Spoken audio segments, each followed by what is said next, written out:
Good evening mga idol. Mag-adobo ko ngayon ng liig ng manok.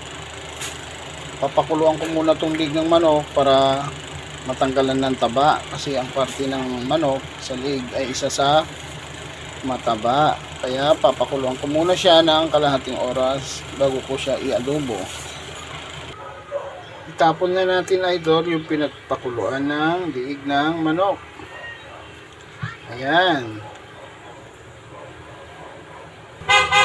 1 kilong liig ng manok to ba mga idol, oh. Malalaman siya. Aadobuhin ko ngayon. Lalagyan na natin ng olive oil.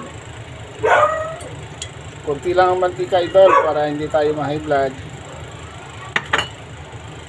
Okay, lagyan na natin ng sibuyas sa bawang.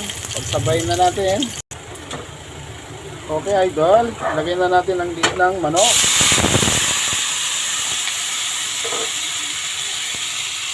Alright. Lagyan natin ng laurel mga idol para lalong masarap at mabango ang aking adobong liig ng manok. Lagyan natin ng maraming paminta. Lagyan din natin ng toyo.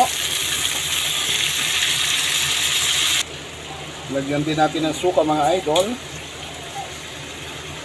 Yan ang original na adobo ng liig ng manok. Ilalagay na rin natin mga idol yung mas lalong pangpasarap ng adobong liig ng manok. Last but not the least ay ang fresh gata.